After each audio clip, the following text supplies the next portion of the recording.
بسم اللہ الرحمن الرحیم۔ السلام علیکم۔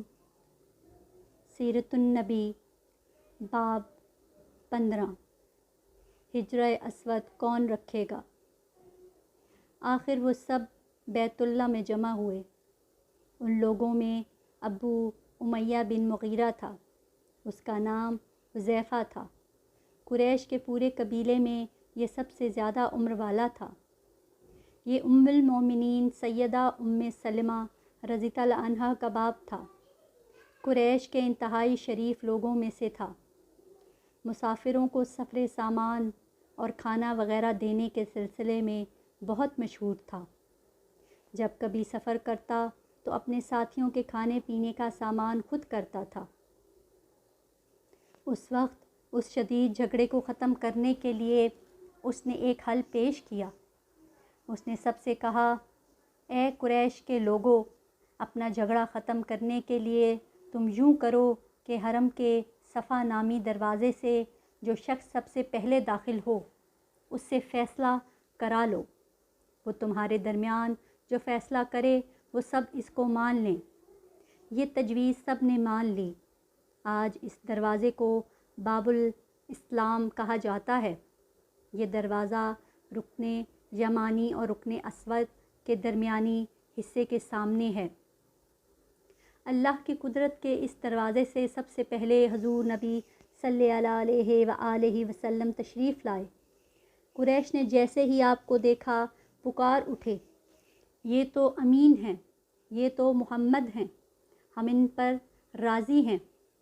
اور ان کے ایسا کہنے کی وجہ یہ تھی کہ قریش اپنے آپس کے جھگڑوں کے فیصلے آپ ہی سے کرایا کرتے تھے۔ آپ کسی کی بے جا حمایت نہیں کرتے تھے، نہ بلا وجہ کسی کی مخالفت کرتے تھے۔ پھر ان لوگوں نے اپنے جھگڑے کی تفصیل آپ کو سنائی۔ ساری تفصیل سن کر آپ نے فرمایا، ایک چادر لے آؤ۔ وہ لوگ چادر لے آئے۔ آپ نے اس چادر کو بچھایا اور اپنے دست مبارک سے حجرہ اسود کو اٹھا کر اس چادر پر رکھ دیا۔ اس کے بعد آپ نے ارشاد فرمایا، ہر قبیلے کے لوگ اس چادر کو ایک ایک کنارہ پکڑ لیں، پھر سب مل کر اس کو اٹھائیں۔ انہوں نے ایسا ہی کیا۔ چادر کو اٹھائے ہوئے وہ اس مقام تک آ گئے جہاں حجرہ اسود کو رکھنا تھا۔ اس کے بعد نبی اکرم نے حجرہ اسود کو اٹھا کر اس کی جگہ رکھنا چاہا، لیکن عین اسی وقت ایک نجدی شخص آگے بڑھا اور تیز آواز میں بولا، بڑے تعجب کی بات ہے کہ آپ لوگوں نے ایک کم عمر نوجوان کو اپنا رہنما بنا لیا ہے، اس کی عزت افزائی میں لگ گئے ہو۔ یاد رکھو یہ شخص سب کو گروہوں میں تقسیم کر دے گا، تم لوگوں کو پارا پارا کر دے گا۔ قریب تھا کہ لوگوں میں اس کی باتوں سے ایک بار پھر جھگڑا ہو جائے، لیکن پھر خود ہی انہوں نے محسوس کر لیا کہ حضور صلی اللہ علیہ وآلہ وسلم نے جو فیصلہ کیا ہے وہ لڑانے والا نہیں، لڑائی ختم کرنے والا ہے۔ چنانچہ حجرہ اسود کو نبی کریم صلی اللہ علیہ وآلہ وسلم نے اپنے مبارک ہاتھوں سے اس کی جگہ پر رکھ دیا۔ مورخوں نے لکھا ہے، یہ نجدی شخص دراصل ابلیس تھا جو اس موقع پر انسانی شکل میں آیا تھا۔ جب کعبے کی تعمیر مکمل ہو گئی تو قریش نے اپنے بتوں کو پھر سے اس میں سجا دیا۔ کعبے کی یہ تعمیر جو قریش نے کی تھی، چوتھی تعمیر تھی۔ سب سے پہلے کعبے کو فرشتوں نے بنایا تھا۔